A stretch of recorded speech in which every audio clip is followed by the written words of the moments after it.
저는 지속가능 발전이라는 것을 주제로 강의를 맡게 된 한양대학교 시민사회학과의 이원영이라고 합니다. 반갑습니다. 지속가능 발전 이런 얘기를 많이 들어보셨을 것 같아요. 특히 오늘 자리가 지속가능 발전 협의회에서 하는 지속가능 발전 포럼이다 보니까. 근데 이 지속가능 발전이라고 하는 것은 제일 처음에 어떻게 시작이 됐나 역사를 따져보면 사실은 인간개발 이 이야기부터 제가 쓰긴 했는데요. 역사는 이보다 훨씬 오래됐습니다. 말하자면 일반적으로는 1972년에 로마 클럽이라고 하는 곳에서 성장의 한계라고 하는 책자를 발간합니다. 그때 얘기가 뭐냐면 지금처럼 물자를 이렇게 많이 소비해서 계속 경제 발전하고 이렇게 되면 조만간 이 지구가 아주 황폐화될 거다. 그래서 그때 얘기를 어떻게 하냐면 왜 기하급수, 산술급수 이런 얘기를 하는데요.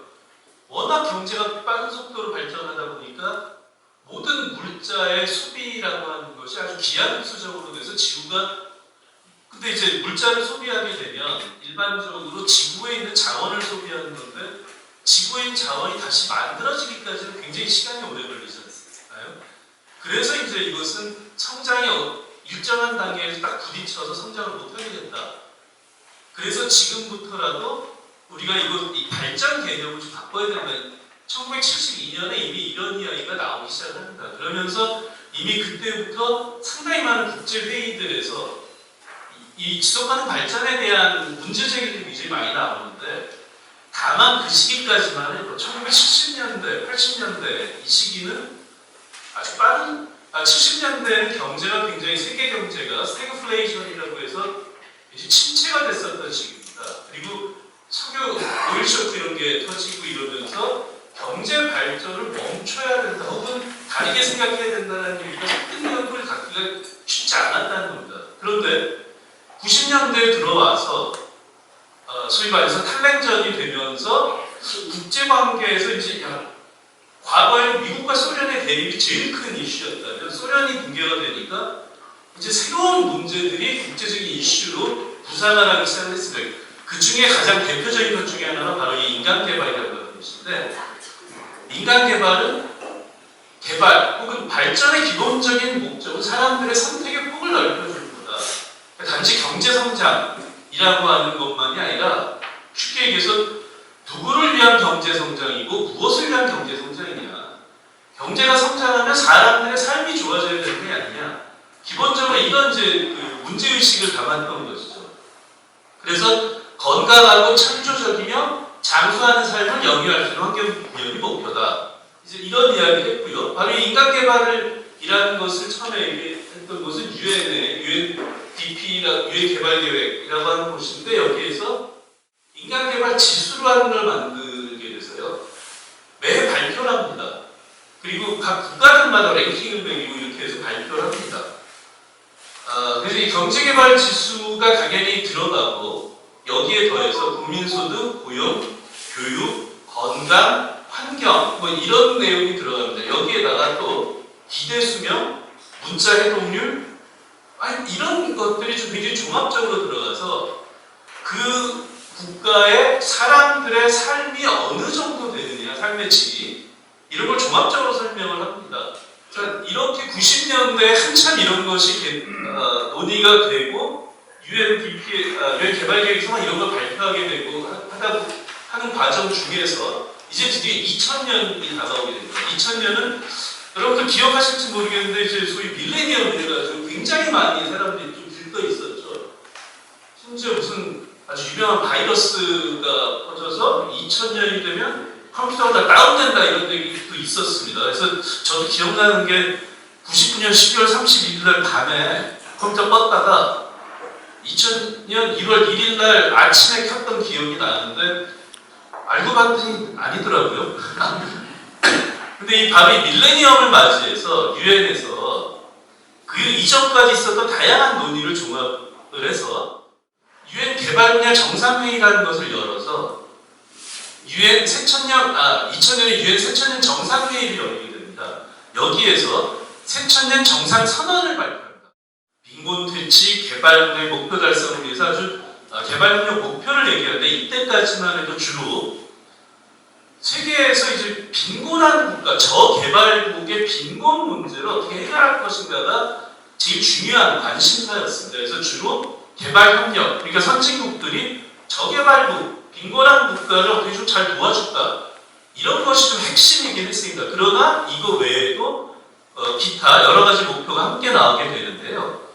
이 MDGs, 밀레니엄 개발 목표라고 하는 것은 2015년까지 국제사회가 공동으로 달성해야 할 목표로 8개를 이야기합니다. 그리고 18개 세부 목표를 얘기하고 48개의 달성 지표를 제시하게 됩니다.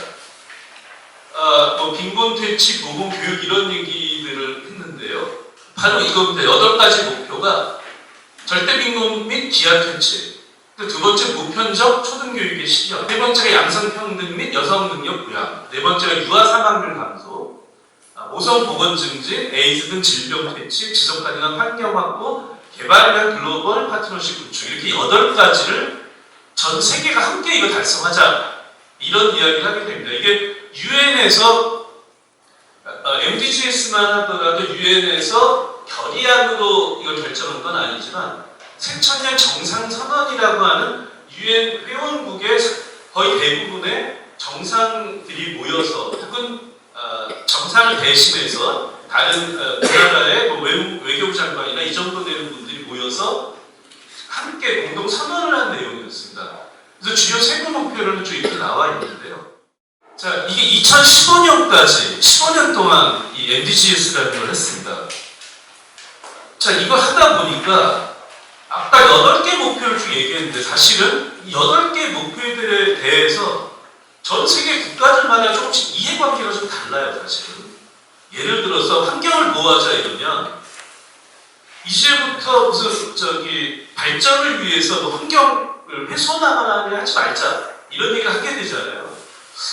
그런데 이제 뭐 당시에 이 저개발 상태를 벗어나서 한참만 경제 발전하던 개발도상국들의 입장에서는 아니 지구 환경은 선진국들 당신들이 이제까지 경제 발전해서 다 망쳐놓고 이제 우리가 좀 해보려고 하니까 왜 못하게 하느냐, 당신들이 훨씬 큰 책임을 져야지 왜 우리도 비슷하게 책임을 같이 나누라고 하느냐, 이게 말이 되냐, 이런 불만들이 나옵니다.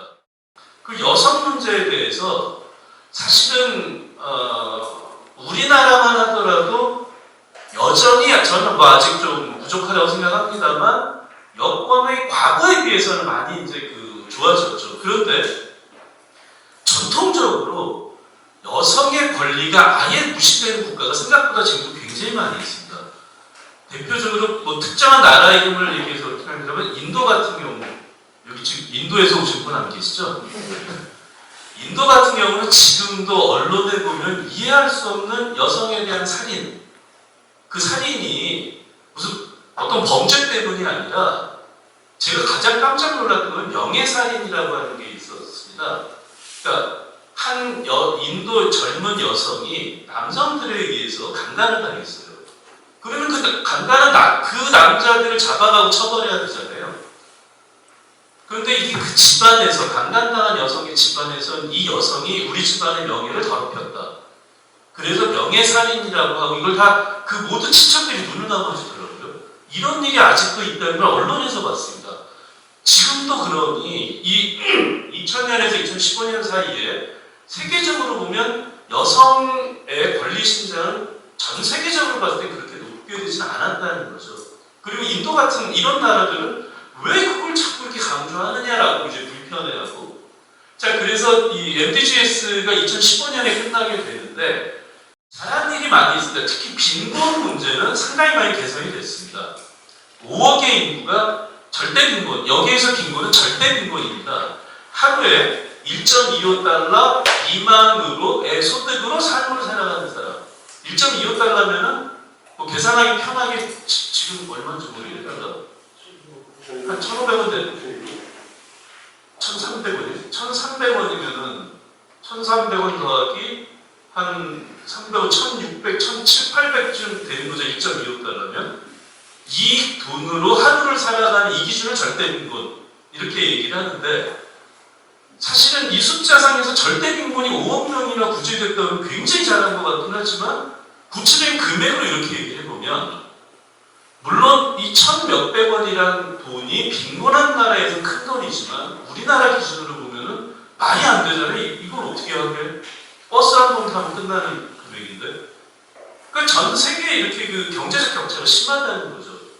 근데 특히 문제가 이 5억 인구가 빈곤에서 구제됐다고 하는데 요 시기에 가만히 생각해보면 그 이전에 가장 빈곤한 나라 중에 하나였던 중국과 인도가 아주 빠르게 경제 성장을 하고 근데 중국과 인도가 워낙 인구가 많은 나라잖아요. 세계에서 제일 인구가 많은 나라는 중국을 이제 제쳐서 인도가 1등이고 두 번째가 중국인데요. 가장 인구가 많은 두 나라 인구 합하면은 한 20억, 25억 내지 30억쯤 되는 거죠. 이 나라들에서 빠르게 경제 성장을 했던 그 탓이 굉장히 큰 거죠. 지금도 아프리카, 특히 사하라 사막 이남 지역에서 보면은 공익 광고 굉장히 많이 나오죠, TV에. 너무너무 정말로 아직도 지구상에 저런 나라가 있구나라는 생각이 들 정도로 사실은 숫자상으로 이렇게 절대 빈곤에서 많이 좋아졌다고 하지만 아직도 이 절대 빈곤의 문제 많이 남아 있습니다. 그리고 HIV, 에이즈죠. 에이즈 걸렸다고 했을 때 2000년대 초반만 해도 이제 죽었구나라고 생각을 하지만 상당히 많은 치료제가 개발되고 해서 더 이상 에이즈 걸렸다는 게 사형 선고가 되는 시대는 벗어났다. 이 MDGS를 통해서 여전히 성장과 부피, 번영과 박탈 이런 면에서 양면성의 불확실성과 이제 모순에 직면했다는 겁니다. 그래서 더 큰 문제는 국가들 사이에서 잘 사는 국가는 더욱 잘 살게 되고 못 사는 국가는 더욱 못 살게 되는 이 빈익빈 부익부 현상이 더욱 심화됐다. 그러다 보니까 2015년에 MDGs가 끝나면서 2015년에 새로운 발전 목표를 유엔에서 합의해서 제안합니다. 그게 바로 지속가능 발전 목표, Sustainable Development Goals라고 해서 SDGs입니다. 그러니까 이런 문제들이 MDGs에서 해결이 안 됐다라고 하면서 SDGs가 나오게 되는데 2015년 제77차 유엔 총회에서 2030년까지 달성하기로 17개 의제를 결의합니다. 즉 SDGs는 유엔에서 그냥 공동 선언한 수준이 아니라 결의안으로 채택을 했다는 거죠. 자, 그래서 지속가능 발전이 뭔가를 보니까 이 1987년에 브룬트란트라고 하는 분이 정의를 내린 게 있습니다. 지금 거의 공식적으로 사용되는 정의 같이 되는데요. 현 세대의 개발 욕구를 충족시키면서도 미래 세대의 개발 능력을 저해하지 않는 발전. 거의 공식적인 정의처럼 이걸 사용하고 있습니다. 이 말을. 그래서 이 지속가능 발전에 관련된 얘기들이 인간개발, 새천년 발전 목표, 지속가능 발전 목표 쭉 이렇게 왔다는 말씀을 드렸는데요. 특히 지속가능 발전 목표를 이야기하면 많은 분들은 일단 먼저 되게 환경 생각을 거의 많이 하십니다. 당연히 환경 얘기가 들어가죠. 환경을 보존하고 지구를 보호해야 될 때가 됐죠. 자, 그래서 실제 우리가 지금 기후위기의 시대에 살고 있기 때문에 더욱더 이건 이제 중요한 문제이긴 하죠. 그런데 지속가능 발전이라고 하는 건 환경만의 문제는 아닙니다. 유엔에서 이걸 발표할 때 OP, 하여튼 이런 얘기를 했는데요. 사람, 번영, 그 다음에 플래닛, 지구 환경, 이게 3P였습니다. 이 세 개가, 그러니까 이 지속가능 발전은 결국 사람이 함께 살아가는 관계인 사회와 그 다음에 지구를 지키기 위한 환경, 그리고 세 번째로 번영을 위한 경제, 즉 사회, 환경, 경제 세 가지가 조화를 이루는 발전을 해야 된다. 이 이야기였습니다. 즉 그러니까 사회적으로도 지속 가능하기 위해서는 예를 들어서 불평등이 많이 완화돼야 되고 사회적으로 지속 가능성이 보장되기 위해서는 저는 여성 권리의 신장 규제가 또 중요하다고 생각합니다. 저도 이제 집에서 나이를 먹다 보니까 굉장히 중요한 게 집에서 안 쫓겨나려면 이제 뒷사람 눈치를 많이 봐야 되죠. 자, 근데 이제 그런 면에서 보면 여성의 권리가 많이 신장된 것 같긴 하지만 여전히 집안에서 중요한 결정을 할 때는 또 제가 많이 결정을 하긴 해요. 그런데 가만히 보면 내가 이제까지 결정했던 것 중에서 잘했던 것보다 못했던 게 솔직히 얘기하면 더 많거든요.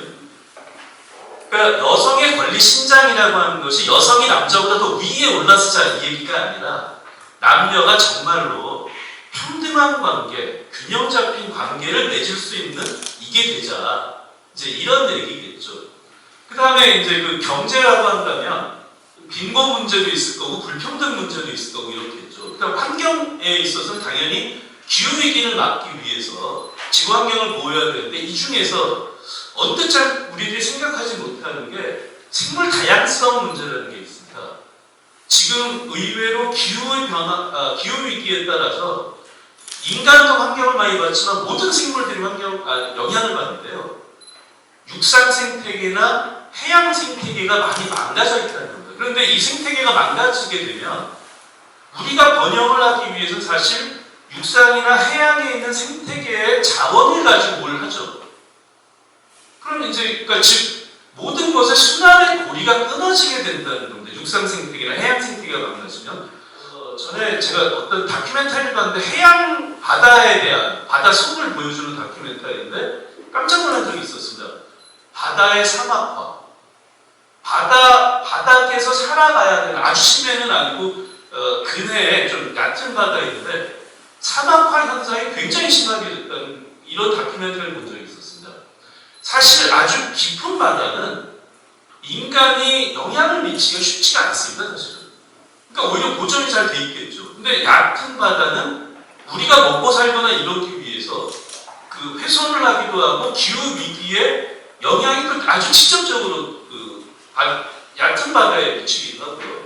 자, 그래서 지속가능 발전은 그러니까 아까 다시 말씀드린 것처럼 사회, 환경, 경제 이 세 가지 영역에서 다 지속 가능성을 확보해야 되고 이 세 가지 영역이 각각 조화를 잘 이루는 발전을 해야 된다. 이렇게 좀 이해해 주시면 되겠습니다. 이게 바로 지속 가능 발전의 17개의 목표입니다. 이거는 뭐 굉장히 많이 돌아다니는 그림이니까요. 그리고 나서 이 지속 가능 발전과 비슷한 개념으로 요새 아주 핫한 트렌드가 되죠. 이게 ESG 개념입니다. ESG 개념은 E는 environmental, 그러니까 환경적, 친환경적인, social, 사회적 가치를 추구하는, 그 다음에 governance. 이 governance는 과거에 지배구조 이렇게 번역을 많이 했는데 이거는 지배구조라고 번역하면은 좀 맞지 않고 마땅히 번역할 말이 별로 없어서 그냥 governance라고 이렇게 쓰는 게 좋을 것 같습니다. 친환경적 그리고 사회적 가치를 중시하는 그리고 수평적 협력적 governance 이게 이제 기업에서도 경영을 할 때 이렇게 해야 된다. 근데 이거는 보시는 것처럼 이거에서 당장 돈이 들어오는 건 아니겠죠. 돈을 오히려 지출하는 건데 그래서 이걸 비재무적 경영이라고 얘기를 합니다. 이 ESG 경영도 사실 2005년부터 얘기가 나왔는데 코로나 터지고 뭐 이러면서 이게 확 세계적으로 확산된 것은 맨 밑에 있는 2020년에 블랙록이라고 하는 세계 최대의 투자 금융기관에서 거기 회장이 중요한 전 세계 글로벌 기업들의 서한을 보냈는데 여기서 뭐라고 했냐면 앞으로 ESG 경영을 잘하는 기업에 대해서만 투자하겠다. 이 사람들은 왜 이런 얘기를 했냐면 투자하는 사람들이 투자에는 항상 리스크가 따르죠. 이 회사가 잘 될지 어떻게 될지 모르잖아요. 근데 오랜 시간의 데이터를 보니까 저는 ESG라고 하는 이런 경영에 이를 중시해서 저런 걸 잘하는 기업들이 굉장히 오래가고 결론적으로 봐서 돈도 잘 벌더라. 이 데이터를 분석을 해서 투자기관에서 굉장히 강조를 하기 시작해서 지금은 굉장히 세계적으로 아주 핫한 트렌드가 되겠죠. 자, 그래서 SDGs하고 ESG는 뭐 이런 식의 관계가 있다라고 하는 그림이고요. 좀 복잡한 얘기인데 역시 또 이런 대단히 이제 그 종합적인 관계가 있다. 뭐 이런 걸 그림으로 이제 한번 나타내 본 겁니다. 자, 근데 여기에서 제일 중요한 문제가 이 그림 보면 제일 먼저 어떤 동물로 보이시죠? 오리. 토끼. 정답은 오리가 될 수도 있고 토끼도 될 수 있고 다 정답이죠. 자, 이 그림을 제가 왜 가져왔냐면 지속가능 발전이라는 것은 바로 이런 것처럼 우리들의 생각을 바꿔야 되는 거다. 그러니까 이제까지 우리가 발전이라고 하면 경제 발전을 생각했고 경제 발전은 유일한 목표는 사실은 속된 말로 돈을 버는 거죠. 돈을 벌기 위해서 법에서 금지한 일을 하면 뭐 그거야 안 되겠지만 법에서 허용하는 범위 안에서는 최대한 모든 수단을 동원해서 돈을 버는 것. 이게 사실 어떻게 보자면 경제 발전의 목표처럼 되어 있었어요. 이제까지 우리 인류가 이렇게 발전을 해왔더니 그래서 이 빠른 속도로 경제 발전한 시간이 자본주의 역사부터니까 길게 잡으면 200년 정도를 볼 수 있을 것 같은데요. 이 200년 동안 이제까지 인류가 출현해서부터 자본주의 시기 전까지, 그러니까 산업혁명 전까지 그때 해왔던 발전보다 훨씬 빠른 속도로 산업혁명 이후에 발전했습니다. 그래서 지구가 가장 최근 200년 동안 더 이상은 안 되겠다 할 정도까지 망가졌다. 수도권으로의 집중이 계속 심각하게 일어나고 있어서 그러니까 이제 남는 거는 지방이 소멸되면 남는 건 서울 중심의 수도권밖에 안 남겠죠. 이렇게 되면 사실은 대한민국이라는 국가의 지속 가능성에 빨간불이 들어오게 되는 거죠. 자, 이런 식으로 해서 사회, 환경, 경제에 대한 우리들의 생각을 이 모든 세 영역이 지속 가능해야 되는구나 라고 하는 것으로 생각을 바꾸는 게 지속 가능 발전의 제일 출발이 아닌가 해서 이 그림을 제가 좀 갖고 와봤습니다. 그래서 이제 지속 가능 발전에 대해서는 아마 이 교육에서부터 시작해야 되지 않을까라고 하는 생각이 들고요. 지역 차원에서도 이제 여러 가지 거버넌스를 통해서 지속 가능 발전을 했으면 좋겠다라는 건데 이미 바로 지금 하는 이 SDF 포럼이 바로 그런 게 아닌가 이런 생각이 듭니다. 제가 강의 이것으로 마치도록 하겠습니다. 감사합니다.